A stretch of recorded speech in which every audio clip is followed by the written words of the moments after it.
36. Luc 2, 36. Ça, c'est le résumé de ce qu'on a vu jusqu'à date, du chapitre 1, chapitre 2. Parce que la semaine prochaine, on va commencer le ministère de Jésus quand il va être à 30 ans. Okay? Cette semaine, on finit la période de son enfance, de son naissance et de son enfance. Et ce qu'on a vu jusqu'à date, c'est les noms. Hein? On a vu les noms: Seigneur, Fils du Très-Haut, Fils de Dieu, Roi d'Israël, Sauveur, Christ, Lumière du monde. C'est ce qu'on l'a appelé jusqu'à date. Il n'est pas venu au monde encore, là. Mais les gens qui ont été impliqués avant sa naissance, Zacharie, Élisabeth, les bergers, Marie, Zacharie, Siméon, Anne, on va la voir ce matin, les bergers et Siméon encore une fois. Donc, toutes ces choses-là, ça a été dit de cet petit enfant avant qu'il vienne au monde. Fait que Luc, il dit à Théophile, regarde, de ce qu'on a dit de lui avant. Et l'auteur, Luc, fait bien sûr qu'on a compris que c'est les anges et le Saint-Esprit qui ont fait ces révélations-là. Ce n'est pas humainement qui ont fait ces révélations-là, même si c'est Zacharie qui a dit des paroles, Marie ou Anne ou Élisabeth ou Siméon. La Bible nous dit, étant rempli d'esprit, ils ont dit telle affaire. Étant rempli d'esprit, ils ont dit telle affaire. Ou les anges ont dit aux bergers telle affaire, et les bergers l'ont répété aux autres. Donc, tout ce qui a été dit là, a été dit par soit le Saint-Esprit, ou soit par les anges. Donc, ce que nous déclarons par rapport à Jésus, ça vient pas des êtres humains. L'apôtre Paul, il dit, ce que je vous enseigne, je ne l'ai pas reçu des hommes. Je ne l'ai pas reçu des hommes. Ces hommes-là, l'ont reçu directement de Dieu. Nous, on répète ce que ces hommes-là ont dit, mais ces hommes-là l'ont entendu de Dieu directement. Et si vous remarquez, à chaque fois, ou presque à chaque fois, il y avait toujours beaucoup de monde impliqué. Anne, Élisabeth et Zacharie, beaucoup de monde impliqué qui ont su ce qui s'était passé. Dans le temple, dans sa famille, quand ils sont venus pour le nommer, Zacharie a prophétisé, il y a beaucoup de monde qui entendait, toute sa parenté ont entendu. Il y a beaucoup de monde, toujours beaucoup de témoins qui entendent ce qu'il dit. Les bergers étaient à plusieurs, ils l'ont dit à plusieurs. Donc, Siméon était dans le temple, et ce matin, on va voir, Anne est dans le temple, et beaucoup de monde entend. Donc, ça ne s'est pas fait en secret dans le noirceur, avec juste une personne qui aurait pu inventer ou rêver quelque chose. Il y a toujours une multitude de monde qui sont des témoins oculaires. Hein? Luc dit, j'ai été chercher auprès des témoins oculaires. Vous avez été cette semaine des témoins oculaires de quelque chose. Peu importe c'est quoi. Vous pourriez aller devant le juge et dire, j'ai vu telle affaire. Vous n'avez peut-être pas entendu, mais j'avais vu. Hein? Témoin oculaire. J'ai vu quelque chose. Et donc, automatiquement, ça nous amène à voir que ce Jésus-là est quelqu'un de très spécial. Donc, il dit, oui, Jésus est un être humain parce qu'il est né de Marie, mais il est un être spécial, divin. Et je vous ai dit l'autre fois que si on ne comprend pas ça, il y a un paquet de choses qu'on n'est plus capable d'expliquer dans la Bible. Ceux qui ne croient pas que Jésus est Dieu ont un paquet de mauvaises interprétations dans les Écritures. Il y a des mouvements qui sont dans le monde, qui vous visitent et qui viennent à vos portes et ils cognent, ils sont deux, la plupart du temps, ils ne croient pas que Jésus est Dieu.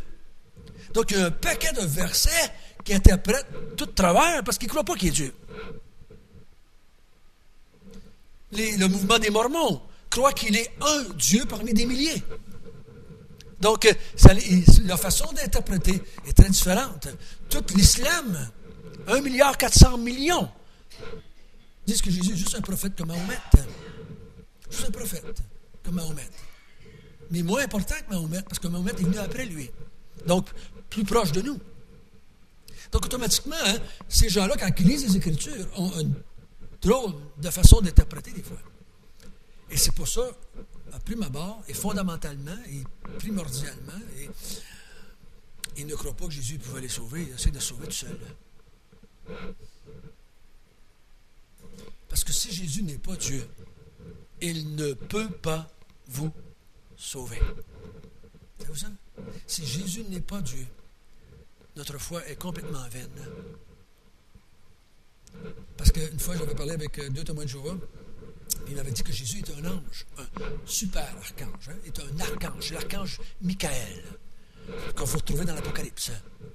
Et Michael, l'archange Michael, est en guerre contre l'archange Lucifer. C'est une guerre au nom des anges. Et j'ai dit à ce témoin de Jéhovah-là, si Jésus est un ange et qui est venu pour me sauver, ben je l'aime plus que Dieu. Je vais adorer lui au lieu d'adorer Dieu parce que c'est lui finalement qui est venu me sauver, c'est pas Dieu. Comprenez-vous? Si c'est lui qui m'a sauvé, c'est lui que je devrais aimer et servir.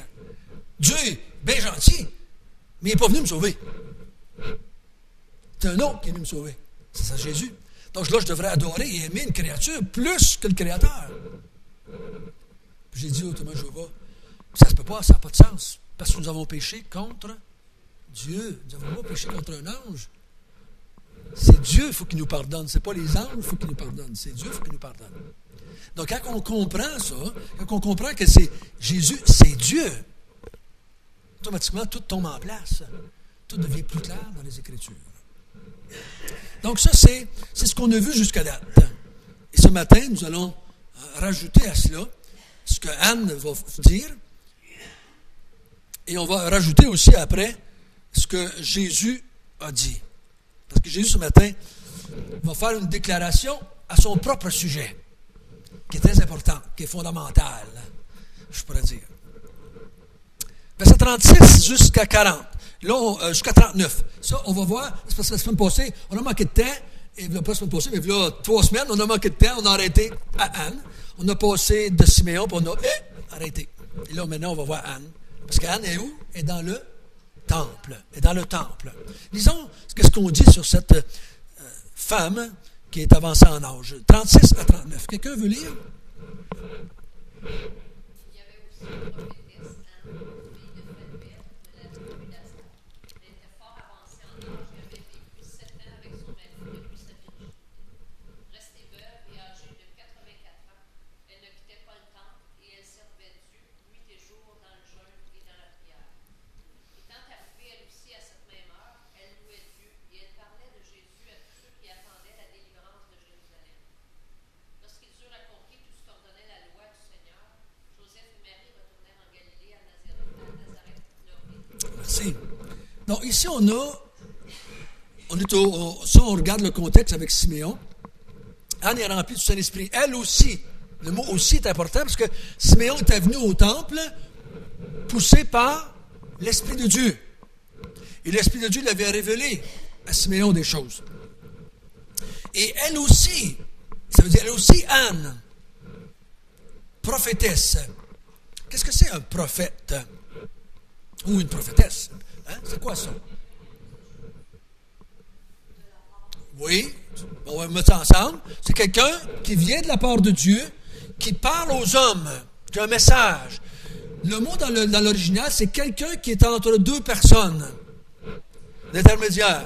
Dieu est en arrière, il me parle à moi je vous le dis à vous autres. Donc, le prophète est entre Dieu et les hommes, et il parle aux hommes de la part de Dieu.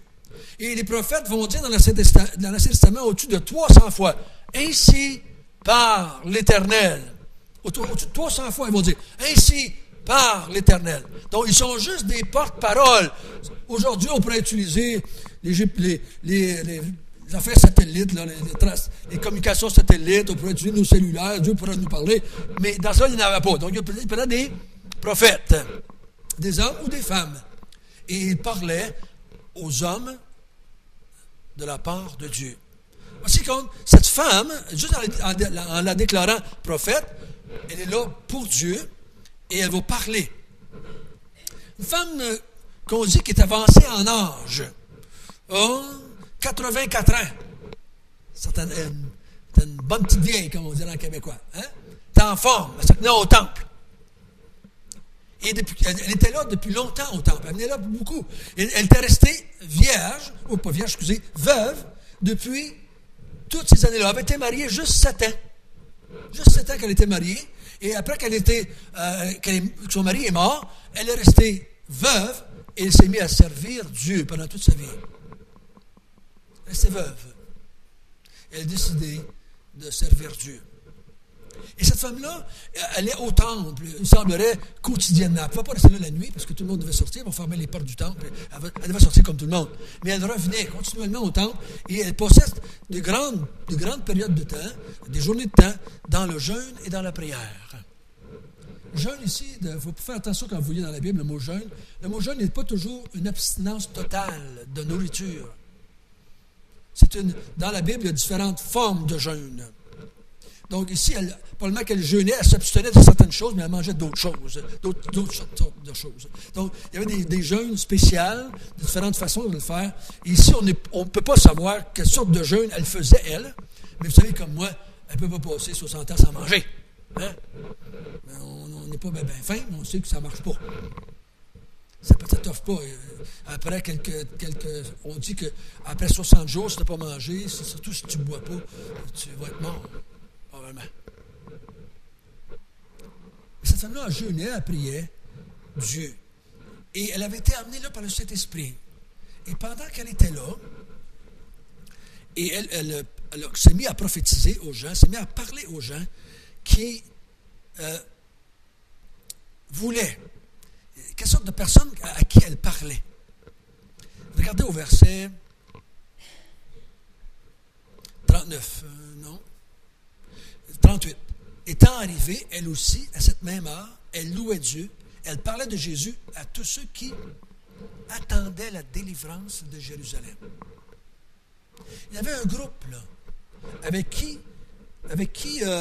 cette femme-là se tenait, dans le temple, parmi ces gens-là. Et elle s'adressait avec eux autres, elle dialoguait avec eux autres, elle parlait à ces gens-là, parce que ces gens-là attendaient la délivrance. Comme Siméon aussi attendait la délivrance d'Israël. On ne peut pas être certain de tout ce qu'il comprenait. C'était quoi la délivrance? Mais le mot délivrance ici, c'est le mot sauver, c'est le salut, c'est la même chose. Délivrer, c'est le même mot que le salut. Il attendait le salut d'Israël. On ne peut pas être sûr de tout ce qu'il comprenait. Je ne pense pas qu'il y avait aucun de ces gens-là qui étaient là, qui attendait un Messie qui n'était pas venu, qui était pour mourir sur une croix après ressusciter le troisième jour. Aucun de ceux-là ne pensait cela. Même les apôtres ne le pensaient pas. Les apôtres disent, Jésus est en train de mourir sur la croix, ou presque mourir, puis il a dit, je vais mourir sur la croix, je vais ressusciter. Pierre dit, non, ça n'arrivera pas. Les disciples d'Emmaüs, quand Jésus était mort, ils ont été découragés. Ils sont partis chez eux en broyant. Il est mort! Qu'est-ce qui va arriver maintenant? Il ne pourrait plus sauver Israël. Ils ne comprenaient pas ce qui se passait. Mais la chose qui est importante, ils attendaient la délivrance d'Israël qui venait de la part de Dieu. Ils savaient que c'est Dieu qui était pour les sauver. Peu importe le contenu théologique qu'il y a dans leur tête à eux autres à ce moment-là. C'est pas important de savoir. Ce qu'ils attendaient, ils savaient qu'ils ne pouvaient pas se délivrer eux-mêmes. Ils savaient que tout ce qui se passait dans le temple, tous ces sacrifices, toutes ces prières, tous ces encens qui montaient, ne pouvaient pas les sauver non plus. S'ils avaient cru que ces choses-là pouvaient les sauver, ils n'auraient pas attendu autre chose, ils auraient juste continué à faire leurs sacrifices. Ils auraient juste continué à faire leurs cérémonies. Mais il y avait eu une promesse dans l'Ancien Testament, il y avait eu une prophétie dans l'Ancien Testament. Dieu était pour envoyer un sauveur. Et dans l'Ancien Testament, si vous lisez Isaïe, chapitre 48 jusqu'à 60, Dieu va dire à plusieurs reprises, il n'y a pas d'autre sauveur que moi. Il n'y en a pas d'autre sauveur. Je suis le seul sauveur. Et quand il dit qu'il attendait le salut d'Israël, il s'attendait à ce que Dieu était pour intervenir. Et ici, cette femme dit, elle parle de quoi? De Jésus. Ils attendent le salut d'Israël, ils attendent la délivrance d'Israël, et elle leur dit que Jésus est arrivé. Le délivreur est arrivé. Le sauveur est arrivé. Il est arrivé. Il va les délivrer. Et elle annonce une très bonne nouvelle au peuple. Depuis des milliers d'années, ils attendent ça. Et tout d'un coup, elle leur dit, à tous ceux qui veulent bien entendre, à tous ceux qui attendent la délivrance, vous savez, quand vous rencontrez quelqu'un qui espère en Dieu pour son salut, et que vous lui annoncez la bonne nouvelle, il va se convertir tout de suite. Mais si vous trouvez quelqu'un qui essaie de se sauver, et par ses propres œuvres, et que vous annoncez le salut, probablement qu'il ne l'acceptera pas. Il n'acceptera pas. C'est pas ça qu'il veut. Il veut que tu lui dises des moyens pour être sauvé. Il veut que tu lui dises quoi qu'il doit faire ou quoi qu'il ne doit pas faire pour être sauvé. C'est pour ça que les religions, ça marche si fort. Parce que les religions, qu'est-ce qu'ils font? Ils vous disent quoi faire et quoi ne pas faire. Mange ça, mange pas ça, mets-toi à genoux là, monte tout bout de cette, fais ceci, fais cela, touche pas ça, mange pas ça, fais telle prière, fais telle. Ils vous donnent des moyens à vous, aux gens autour de nous, comment faire, qu'est-ce qu'on doit faire pour être sauvé. Ils n'attendent pas la délivrance de Dieu, ils essaient de se délivrer eux-mêmes. Et cette femme-là, elle s'est dit, tous ceux qui attendaient la délivrance de Jérusalem, ils leur annonçaient que Jésus était arrivé. Que celui qui était pour les délivrer était finalement arrivé. Comme Simeon a dit à Marie et à Joseph, j'ai vu le salut de Dieu. Le salut du salut. Je l'ai vu, je le tiens dans mes mains, je le regarde, je le touche. J'ai vu le salut de Dieu maintenant. Et quand il disait ça, c'est Jésus qui parlait. Hein? Il ne parlait pas d'autre chose, il parlait de Jésus. Et cette femme faisait la même chose ici. Elle annonçait dans la personne de Dieu, de Jésus, la délivrance d'Israël qui s'attendait depuis des millénaires. C'est pour ça que j'ai marqué sur la carte, Anne elle a annoncé le Rédempteur, ou le Délivreur, ou le Sauveur. Celui qui était pour acheter. Il y a plusieurs places dans la Bible où on parle de celui qui va délivrer. On va les lire, si vous voulez bien. À partir du B, là, elle parlait de Jésus comme étant la délivrance d'Israël. N'importe qui peut en lire un. On en lit. Il nous a délivrés. De quoi?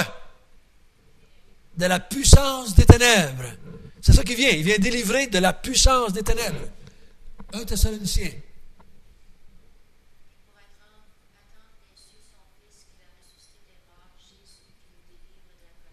Oh, il nous délivre de quoi ici?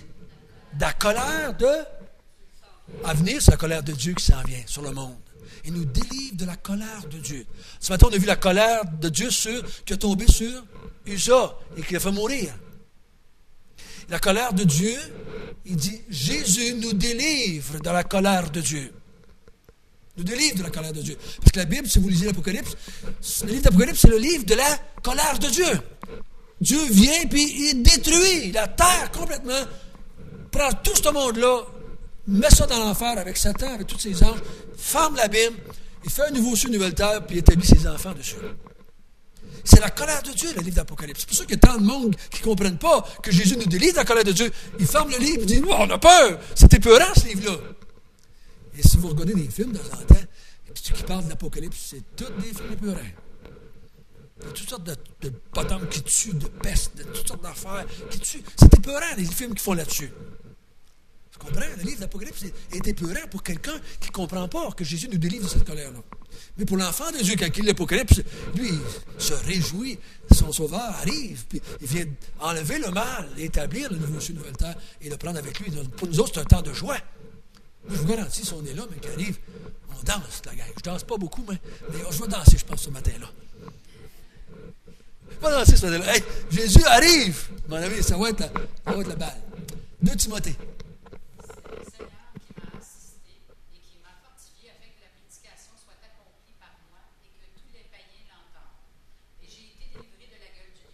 Ils étaient délivrés de la gueule du lion. Dans le passage, la meilleure façon de comprendre ici, il parle de Satan, il parle du mal. Il dit, m'a délivré de la gueule du lion. Hébreux 2,15. Ainsi délivre tous ceux qui, par crainte de la mort, étaient toute leur vie retenus dans la servitude. Il nous délivre de quoi ici? De la mort. De la mort. Beaucoup de gens sont tenus dans la servitude à cause qu'ils ont peur de la mort. Peur de la mort. Hey, il en reste un. Excusez-moi. Apocalypse 1,5.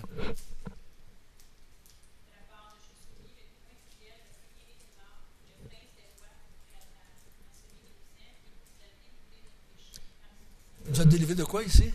De nos péchés. Donc, il nous délivre de la puissance des ténèbres, il nous délivre de la colère de Dieu, il nous délivre de la gueule du lion, il nous délivre de la crainte de la mort, il nous délivre de nos péchés. Il nous délivre beaucoup, beaucoup de délivrance. Mais il n'y a pas de délivrance, beaucoup là-dedans, terrestre. Il ne délivre pas de la maladie. Il ne délivre pas de la maladie ici. Il ne délivre pas de la pauvreté, il ne délivre pas de ces choses-là. Mais il délivre des autres affaires. Moi, j'aime autant être délivré de ces choses-là. Parce que les autres choses, s'il me délivrait des autres choses, ça durerait peut-être 100 ans pour les meilleurs. Mais cette délivrance-là, c'est éternel. C'est éternel, beaucoup plus important. Ça, c'est ce que Anne annonçait. Sans le dire dans ces mots-là, elle. Mais elle annonçait que la délivrance d'Israël était arrivée et Dieu était pour nous délivrer.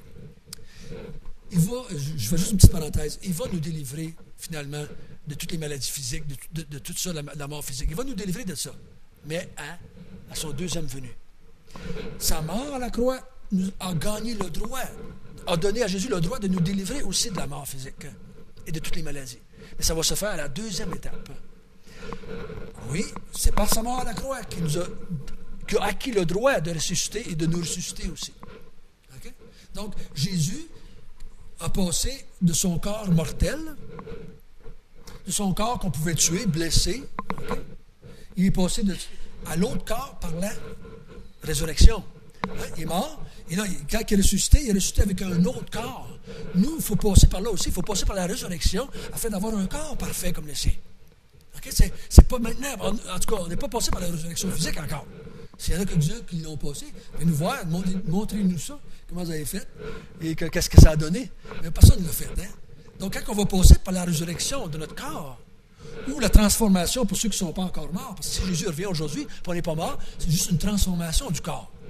Et là, on ne sera plus malade. Parce que la Bible nous dit, dans les nouveaux cieux et nouvelles terres, plus de maladie, plus de mort, plus de tristesse, plus rien de ça.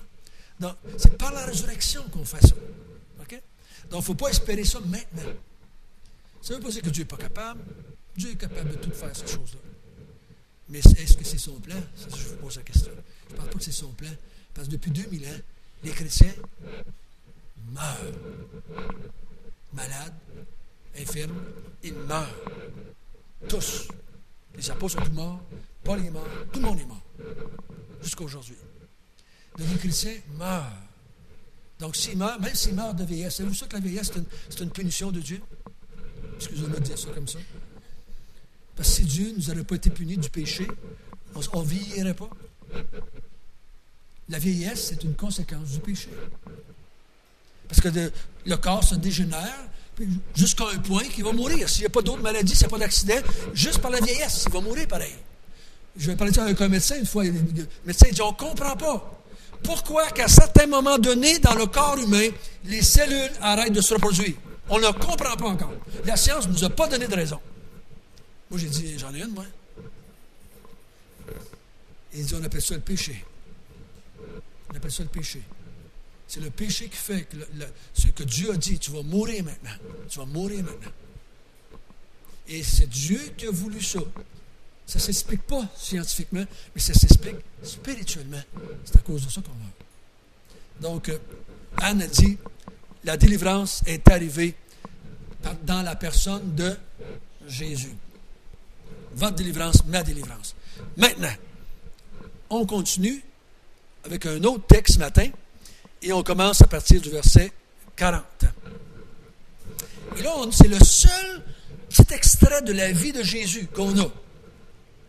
Parce que là, si on n'avait pas ce petit extrait-là, on tomberait à 30 ans. Il vient au monde, il va au temple, il y a une quarantaine de jours peut-être, là, Jésus, 40 jours à peu près, parce qu'on allait au temple 40 jours après la naissance pour acheter Jésus. Vous vous souvenez, on a vu ça ensemble. Il devait payer shekel, 5 shekels au temple pour racheter le premier-né de la famille. Donc, ils sont allés pour faire ça. Marie a offert des petits colombes pour sa purification. Et là, ça faisait à peu près 40 jours. Donc, Jésus devait avoir 40 jours cette journée-là. Si on n'avait pas ce qu'on va voir ce matin, on virerait la page, puis ça, il y aura 30 ans. Mais il y a un petit espace, là. J'ai lu des livres sur cet espace-là. J'ai lu des livres depuis 25-30 ans que j'étudie. Des livres, ça dépend sur ce qui s'est passé entre ça et 30 ans. Mais c'est pas dans la Bible. Il est allé au Tibet, mon gars, puis il a étudié avec des grands gourous, puis en tout cas, ils en ont fait faire Jésus des voyages. Je vous garantis. que Jésus, vous l'avez lu une fois, Jésus est allé au Tibet, il avait étudié avec des Tibétiens, et quand il était revenu de là, il savait faire des choses spéciales, et c'est pour ça que les gens ne l'ont pris pour un Dieu. Vous savez que les Tibétains, il y en a qui disent qu'ils font de la lévitation, ils se lèvent dans les airs, c'est pour ça que Jésus marchait sur l'eau, et tout ça, là. Je vais mieux croire la Bible. Je vais mieux croire la Bible. Hein? Ils ont tous, je ne suis pas de pas lire ces livres-là, mais il faut se dire, c'est des livres humains. Nous, on croit que la Bible est correcte parce qu'elle est de Dieu. Sans ça, je ne la lirai pas plus. Là. Mais maintenant, il s'est passé quelque chose quand Jésus a eu 12 ans. C'est juste une petite fenêtre sur sa vie. Et Luc a cru bon de le dire. Parce que ça révèle quelque chose par rapport à Jésus. Vous avez déjà vu des films à la télévision, Jésus a 5-6 ans, puis il prend des petites affaires en terre, puis il modèle ça, il souffle dessus, ça devient des petits oiseaux. Il fait toutes sortes d'affaires. Il fait toutes sortes de petits miracles quand il a 5, 6, 7, 8 ans. Il disait, il y a plein de petits miracles. Je ne sais pas s'il en a fait, mais on est... non, moi j'ai la conviction qu'il n'en a pas fait. Parce que, qu'on va voir ensemble, quand Jésus va arriver à 30 ans, zéro le connaissent. Zéro le connaissent. Excepté sa petite famille proche. Zéro. Excepté le petit texte qu'on a ici ce matin. Quelques personnes privilégiées vont voir quelque chose de Jésus que personne d'autre a vu. Parce que Jésus va arriver à 30 ans et tout le monde va le regarder et va dire « Hey! C'est le menuisier de Nazareth, ça, ce gars-là? Moi, ça, qui fait faire des miracles! » Personne ne le savait. C'est que s'il avait passé sa jeunesse à faire des petits oiseaux d'argile, puis à guérir les petits-enfants, puis à faire des petits miracles, tout le monde aurait su que c'était une espèce de super quelque chose, ce gars-là. Là. Mais il n'avait rien fait. Il n'avait rien fait. À ma compréhension. Parce que selon ce qu'on a dans la Bible, il n'avait rien fait. Mais, ouvrons une petite fenêtre à l'âge de 12 ans. Or, l'enfant croissait et se fortifiait, il était rempli de sagesse, et la grâce de Dieu était sur lui. Les parents de Jésus allaient chaque année à Jérusalem à la fête de Pâques. Lorsqu'il fut âgé de 12 ans, ils y montèrent selon la coutume de la fête. Puis quand les jours furent écoulés et qu'ils s'en retournèrent, l'enfant Jésus resta à Jérusalem. Son père et sa mère ne s'en aperçurent pas. Croyant qu'il était avec leurs compagnons de voyage, ils firent une journée de chemin et le cherchèrent parmi leurs parents et leurs connaissances. Mais ne l'ayant pas trouvé, ils retournèrent à Jérusalem pour le chercher. Au bout de 3 jours, ils le trouvèrent dans le temple, assis au milieu des docteurs, les écoutant et les interrogeant. Tous ceux qui l'entendaient étaient frappés de son intelligence et de ses réponses. Quand ses parents le virent, ils furent saisis d'étonnement, et sa mère lui dit, « Mon enfant, pourquoi as-tu agi de la sorte avec nous? Voici ton père et moi, nous te cherchions avec angoisse. » Il leur dit, « Pourquoi me cherchez-vous? Ne savez-vous pas qu'il me faut que je m'occupe des affaires de mon père? » Mais ils ne comprirent pas ce qu'il leur disait. Puis il descendit avec eux pour aller à Nazareth et leur était soumis. Sa mère gardait toutes ces choses dans son cœur. Et Jésus croissait en sagesse, en stature et en grâce devant Dieu et devant les hommes. Verset 40, il croissait. Verset 52, il croissait. Donc on a une parenthèse, là, hein? C'est facile à comprendre. On a une parenthèse. Même en français, on voit la parenthèse. Il parle que Jésus avait une croissance. Et en bas, Jésus avait une croissance aussi. Donc, entre les deux, il donne un exemple de cette croissance-là. Que Jésus est un être normal, un être humain normal. Hein? Il croissait. Il n'est pas passé de la crèche à 30 ans dans un miracle, dans une nuit. Parce que Luc est en train de démontrer que Jésus était vraiment un être humain aussi. Parce qu'il ne faut pas juste démontrer qu'il était Dieu, parce que s'il n'est pas être humain, on a un autre foutu problème. Il ne peut pas nous sauver s'il n'est pas humain. Il ne peut pas nous sauver si c'était Dieu. C'était pas Dieu, excusez. Mais il ne peut pas nous sauver non plus si c'était pas humain. Ça prenait un humain pour sauver les humains. Parce que c'est les humains qui avaient péché contre Dieu. Un ange ne pouvait pas venir prendre notre place. Il ne pouvait pas. Ça prenait un être humain pour le faire. Donc un humain qui était aussi un Dieu. Il faut mettre ça ensemble, à quelque part. C'était pas un demi-dieu et un demi-humain. Il était 100% humain et 100% Dieu. Les deux ensemble. Et il croissait. Excusez. Verset 40. Il croissait.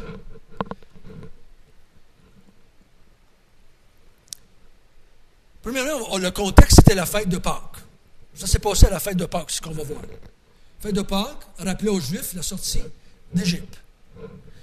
Tous les hommes devaient se présenter à Jérusalem. Tous les Juifs de partout dans le monde, s'ils pratiquaient la foi juive, devaient revenir à Jérusalem pour la fête de Pâques.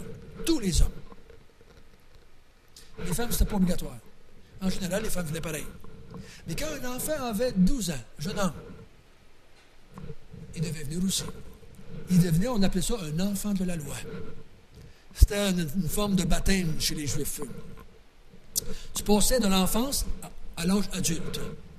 Et tu étais soumis toi aussi à ces lois-là. Tu devais pratiquer la loi comme un homme le faisait. Donc Jésus est monté avec eux autres. Probablement, c'est pour ça que les autres, on ne s'aperçoit pas que les autres enfants sont là, parce qu'on croit que Marie avait d'autres enfants à ce moment-là. Ils ne sont pas montés parce que Jésus était le plus vieux de la famille. Il y avait celui qui avait 12 ans. Et si les autres, il y avait des filles parmi les autres, parce qu'on a parlé de ses sœurs à un moment donné, on a parlé de ses frères. Il y avait au moins deux frères, puis deux frères, puis deux sœurs. Au moins deux frères, puis deux sœurs. Au moins deux. Non, c'est 3 frères, puis 2 sœurs, au moins qu'on sait. Okay? 3 frères, puis 2 sœurs. Parce qu'il dit ses sœurs. Si il y avait eu qu'une, elle a dit sa sœur. Au moins, il y en avait 2. Il y en avait peut-être 5, 6, on ne sait pas. Il y en avait au moins 2. Donc, il ne les a pas emmenés avec eux autres. Jésus monte là, avec eux autres, cette fois-là. Et ce qu'on a, c'est que, vous avez connu l'histoire, ils sont repartis de Jérusalem. On pense peut-être 2 ou 3 jours après.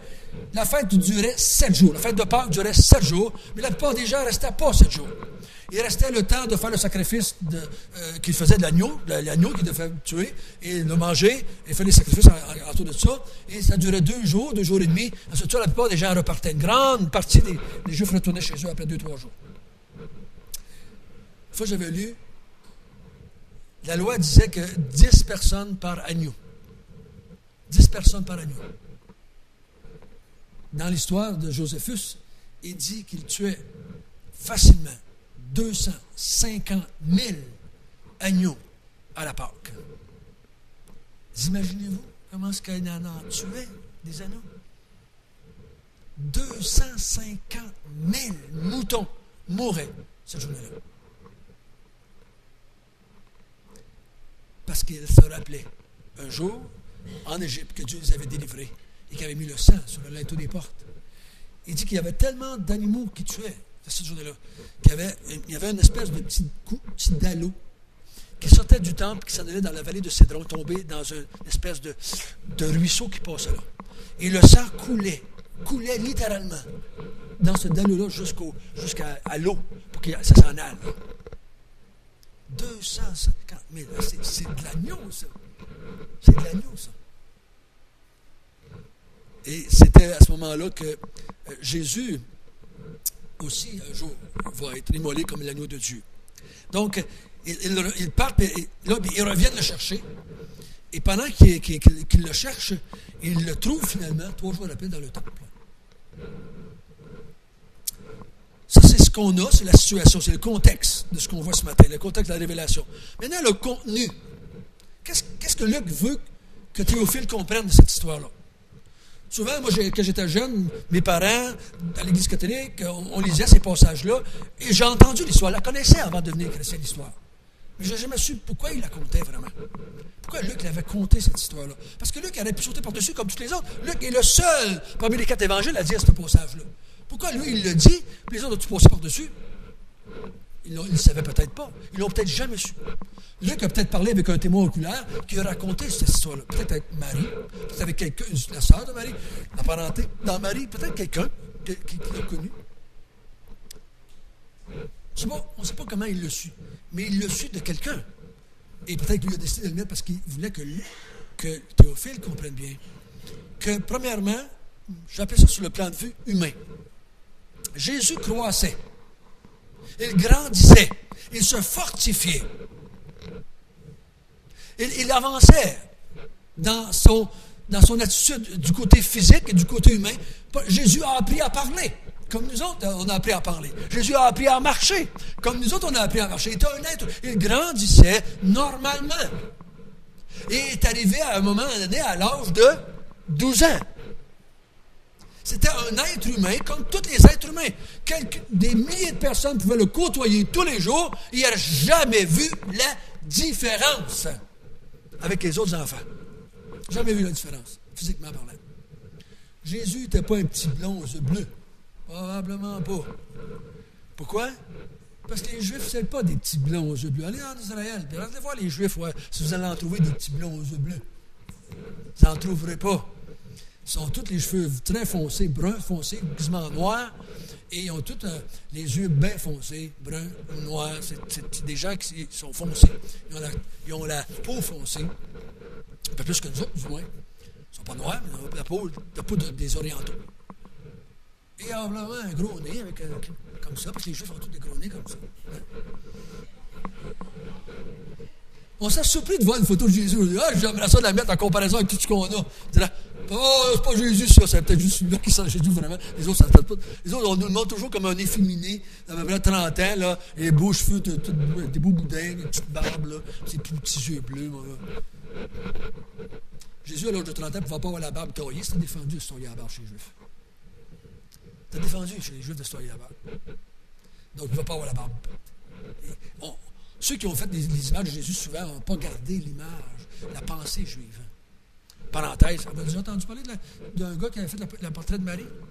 Il y a un petit pamphlet là-dessus, le portrait de Marie. Il y a un homme qui était une femme, qui était une grande fervente de Marie. Puis elle a demandé à un moine qui était catholique, qui était un peintre aussi, un très grand peintre. Elle a demandé, veux-tu me faire un dessin de Marie le plus exact possible, le plus réel possible? Le gars, il n'avait jamais vu Marie.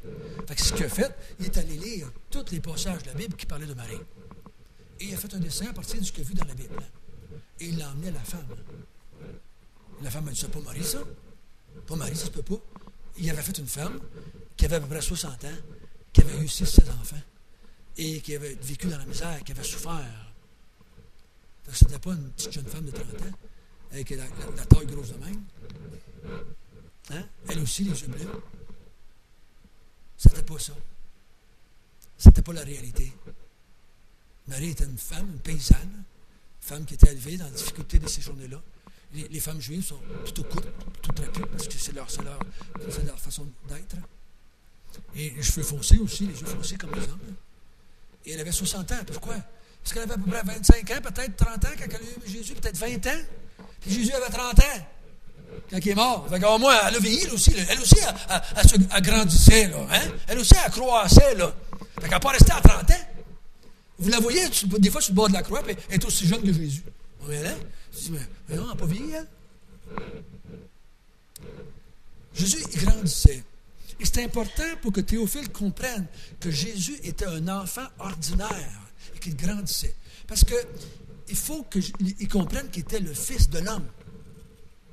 Et Jésus, pas Jésus, mais Luc, dans son épître, dans son évangile, 26 fois, il va appeler Jésus Fils de l'homme. Seulement 7-8 fois, il va dire Fils de Dieu. Il veut pour ça un message de quelque part. Hein? Dans l'évangile de Jean, ça veut être le contraire. Fils de l'homme, juste quelques fois, Fils de Dieu, 25-30 fois, peut-être. Mais pour ça un message aussi, là. Il veut que Théophile comprenne et croie que Jésus était un homme, comme tous les hommes. Et quand on va le parser, quand on va le couper, quand on va planter des clous, il va mourir, comme tous les autres.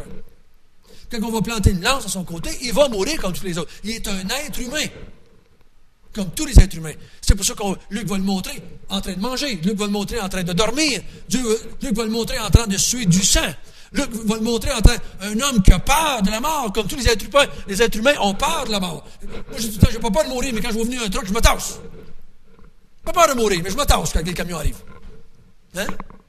On est des êtres humains. L'être humain a été créé d'une façon instinctive. Il fuit la mort. Et Jésus, il voulait éviter aussi la mort, la souffrance. C'était un être humain, comme tout le monde. Et je n'ai pas marqué ici, mais si vous voulez faire une recherche, on n'aura pas le temps d'aller lire, mais cherchez l'expression « Fils de l'homme » dans le Nouveau Testament, et vous allez le voir ressortir peut-être 50, 60, 70 fois dans l'ensemble. Tout le monde crie haut et fort. Jésus était un être humain comme tout le monde. Il était le Fils de l'homme. Ça veut dire qu'il était de la descendance de la race humaine. Sans ça, on se perd dans ça. Donc, quand vous allez voir, ici, il croit en stature, il croit en sagesse, il croit en esprit. Ça veut dire que tout son développement s'est fait. Il était comme un être humain, il apprenait. Il voyait des choses pour la première fois, comme tout le monde. Mais il s'avait vécu pour l'éternité en tant que Dieu, mais en tant qu'être humain, quand il voyait quelque chose, je n'avais jamais vu ça! Il était comme un être humain normal. Normal. Donc, c'est dur pour nous autres, je vous comprends. En tout cas, si c'est pas dur pour vous autres, je vous envie. C'est dur pour moi de mettre les deux ensemble. Comment peut-il être Dieu et homme en même temps? Je ne suis jamais capable d'arriver là parce que je ne suis pas un Dieu et un être humain en même temps. Vous aviez découvert ça depuis longtemps. Hein? On n'est pas des êtres divins. Nous. Donc, on a de la misère à comprendre qu'est-ce que ça veut dire. Comment un être qui est homme et Dieu en même temps agit. On ne sait pas comment ça fâche. On ne sait pas comment ça marche. Mais la Bible nous dit clairement qu'il était les deux. Ici, ce passage-là nous aide à comprendre. Il croissait. Il croissait. Il croissait. Il avançait. Donc, il est passé par toutes les étapes de la puberté, pareil comme les petits gars de son âge. Il commence à avoir du poil au menton comme tous les autres. 12 ou 13 ans. C'était un être humain normal. Tellement normal, comme j'ai dit tout à l'heure. À l'âge de 30 ans, personne ne savait qui il était. Et ici, dans le texte, même Marie et son père le voient comme un être humain bien normal. Pourquoi? Qu'est-ce qu'il nous fait dire ça dans le texte, qu'il le voit comme un être humain bien normal? Ils ne l'ont pas laissé. Ben, il ne nous en pas, c'est Dieu. Il va se débrouiller tout seul. Ils vont apparaître à la maison. Il y a peut-être deux fois le Dieu à la maison. C'est un Dieu, ça. Faites-vous en pas. Il est Dieu. Il va se sortir des problèmes. Il va faire apparaître des petits oiseaux, ou je ne sais pas quoi. Il va voler, ou comme un oiseau. Non, ils ont dit c'est un être humain. Puis un enfant, quand tu le perds à 12 ans, qu'est-ce que tu fais? Tu le cherches. Tu le cherches. Si tu dis, moi, j'aurais perdu ma fille, tu la cherches, ta fille, tu la cherches, ton gars. Tu veux savoir ce qu'il est? Parce que c'est un enfant, et puis tu agis comme un père, puis une mère, comme un enfant. Ils voyaient Jésus comme un enfant. Donc, même eux autres qui étaient au courant, qui étaient aussi Dieu, ils étaient tellement humains, ils le voyaient comme un humain. Il y avait de la misère à comprendre le côté divin. Pourquoi? Ils ne l'ont jamais vraiment vu avant l'âge de 30 ans. Ils n'ont jamais vraiment vu Jésus vu divin avant l'âge de 30 ans. C'est fait cette petite fenêtre-là, ici, à 12 ans, où ce qu'il a fait de choses de spéciales. Marie a dit, je vais retenir ce petit bout-là. Parce que le restant du temps, c'était un enfant bien gentil, par exemple. Bien gentil. Hein? Parce qu'il ne faisait pas de péché. Toujours correct. Jamais tiré ses cheveux de l'autre. Jamais donné de plaque à son petit frère pour aller le jouet. Jamais poussé sa main dans les marches. Non. Jamais fait ça. C'était un enfant parfait. Parfait. Ça doit être. En tout cas, j'aime autant pour en avoir eu des parfaits, moi, parce que ça n'aurait pas été drôle pour moi de les élever. Il y a eu toujours quelque chose à critiquer tout le temps. Papa, c'est pas ça qu'on fait. Papa, dis pas ça. Papa, faire ça. J'ai une chance qu'il n'était pas fait, mes enfants. Mais je ne sais pas quelle attitude qu'il y avait avec Marie, ses frères et sœurs. Ça devait être spécial. Ça devait être spécial. Mais ils ne voyaient pas d'autre chose qu'un enfant gentil. Un enfant tranquille, gentil. La deuxième chose. Donnez-moi 5 minutes. Le plan de vie divin. La Bible nous dit au verset 40 qu'il était rempli de sagesse. Rempli de sagesse. Tout ce qu'il faisait émanait de lui, c'était de la sagesse. Même quand il était enfant, ça émanait de lui de la sagesse quand il parlait. Il était sage. Il était sous la grâce de Dieu. Dieu était sur lui. La grâce de Dieu l'accompagnait tout le temps. La Bible nous dit que Jean-Baptiste était rempli du Saint-Esprit dès le sein de sa mère. Dès le sein de sa mère. Jésus était en parfaite relation avec Dieu dès le début de sa naissance. Dès le début. Il y avait une relation avec Dieu tellement spéciale parce qu'il était Dieu lui-même. Et on le voit au verset. On ne sait pas à quel âge que Jésus est devenu conscient qu'il était Dieu. On ne sait pas. C'est pas possible pour nous de savoir ça. Mais on sait qu'à 12 ans, il l'était en tout cas. Hein? On ne sait pas quand il est devenu, mais à 12 ans, il l'était. Et il va dire là, une chose qui va marquer l'histoire de l'Église. Je m'occupe des affaires de mon Père. Jésus dira jamais, dans la Bible, dira jamais notre Père. C'est peut-être quand il dit, quand vous priez, vous direz notre Père. Jamais lui a dit, en parlant à ses disciples et avec lui, c'est jamais inclus en disant notre Père. Il a toujours dit mon Père, votre Père. Mais il s'est toujours mis à part des autres. Moi, ma relation avec mon Père, elle est différente de vous autres. mon Père. Il l'a mis très personnel. Très personnel. C'était, je m'occupe des affaires de mon Père. Vous n'allez pas dû me chercher. Il y a plusieurs qui disent ça, j'ai tendance à aller dans cette direction-là. Plusieurs qui disent, si vous me cherchez, si vous m'avez vu que je n'étais pas là, vous n'allez pas dû me chercher pendant 3 jours, vous auriez dû venir directement au temple. Vous saviez qu'il faut que je m'occupe des affaires de mon Père. Les affaires de mon Père se passent au temple. C'est la maison de mon Père. Et c'est donc, je suis venu m'occuper des affaires de mon Père. Vous n'allez pas dû me chercher pendant 3 jours. Vous auriez dû venir directement ici. Je suis en train de m'occuper des affaires de mon Père. Et à quelques reprises, nous allons étudier dans Luc, à quelques reprises, Jésus va dire, il va appeler Dieu son Père. À 5-6 reprises, il va dire mon Père, Père. Il va parler à Dieu comme étant son Père personnel à lui. Puis à quelques reprises, Luc va dire, il va faire parler Dieu dans le ciel, il va aller chercher des histoires. Dieu va parler dans le ciel, il va dire mon Fils bien-aimé, mon Fils unique, mon Fils à moi. Et donc, il va y avoir deux, trois façons, ça va se dire. Ça va monter d'en bas, il va dire mon Père, et en haut, le Père va dire mon Fils. Donc, il va y avoir une relation entre le ciel et la terre dans l'évangile de Luc, parce que tous les deux vont manifester que Jésus est un être humain, mais un être humain pas comme les autres. Un être humain qui a une nature divine. C'est unique, ça. Il n'y en a pas eu d'autre, puis il n'y en aura jamais d'autre. Il est une nature divine. Et ici, à cause que Marie et Joseph avaient de la misère à comprendre que Jésus était Dieu, et leur geste n'était pas tout à fait adéquat tout le temps. Jésus leur fait un reproche ici. Il leur fait un reproche. Il leur dit, pourquoi est-ce que vous me cherchez? Pourquoi est-ce que vous me cherchez? Vous savez que je vais m'occuper des affaires de mon Père. Il dit, vous ne comprenez pas. S'il y en a deux qui le faisaient comprendre, c'est bien vous autres. Dieu vous a parlé directement dans des rêves, dans des anges. Et Dieu vous a parlé, vous l'avez dit que j'étais le Fils de Dieu, le Fils du Très-Haut. J'étais le Messie, j'étais le Fils du roi David. Vous devriez savoir. Mais il était tellement humain qu'il avait de la misère à comprendre qu'est-ce qui se passait, qu'est-ce qu'il ferait. Il était tellement humain. Mais ici, il leur dit, n'oubliez pas, je suis aussi divin. Je suis aussi divin. Je crois que ici, il y a un beau mariage entre les deux natures de Jésus, divine et humaine. Et je vous encourage à faire ça. Toujours gardez ça en mémoire dans votre tête. Et dans votre vie de tous les jours, et dans ma vie de tous les jours, à cause qu'on a de la misère à mettre ça ensemble, nos décisions et notre compréhension de la parole de Dieu n'est pas toujours adéquate. Nos façons d'agir en tant que chrétiens ne sont pas toujours adéquates parce qu'on oublie que Jésus était aussi divin qu'humain. On oublie. S'il est humain et divin, il ne faut jamais penser qu'il peut se tromper. Il ne peut pas se tromper parce qu'il est divin. Il est divin. Et n'oublions pas que Jésus était humain, mais il y avait une chose différente avec nous. Il était divin, mais aussi il n'avait pas la nature pécheresse que nous, on a en monde. Nous, on est en monde, on est des enfants de colère, la Bible nous dit. On est pécheurs par nature. Hein? Quand on était catholique, on appelait ça la tâche originelle. On vient au monde avec le péché en nous. Pas Jésus. Il n'a jamais péché, la Bible nous dit. Donc, il y a une différence avec nous. Lui, il ne peut pas se tromper dans ses raisonnements. Il ne peut pas se tromper dans ses décisions, dans ses sentiments, dans son raisonnement. Il ne peut pas se tromper. Donc, quand lui, il parle, quand cet homme-là parle, il faut toujours dire, il faut écouter parce qu'il est aussi divin. Et appelons-nous ceci.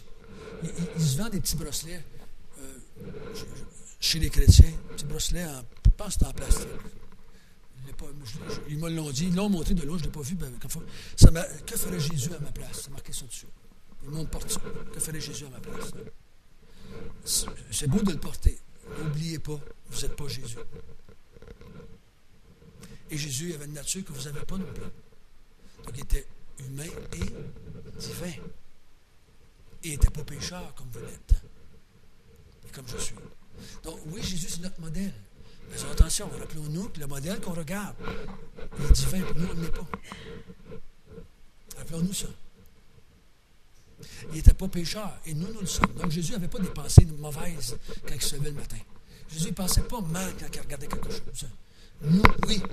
Donc, ce qui est intéressant de se rappeler, lui, oublie pas que nous, on est des êtres humains seulement et pécheurs en plus. Lui, n'oublie pas ça. Il se souvient qui nous sommes. OK? Nous non plus, il ne faut pas oublier qui il est. Et que le Seigneur puisse nous aider à toujours présenter, quand vous présentez l'Évangile, il faut le présenter humain et divin. Quand j'étais jeune, dans ce temps de Noël qu'on est présentement, chez nous, il n'y avait pas d'arbre de Noël. Ma mère était très religieuse. Il n'y avait pas d'arbre de Noël chez nous. Il y avait dans le coin, il y avait une crèche.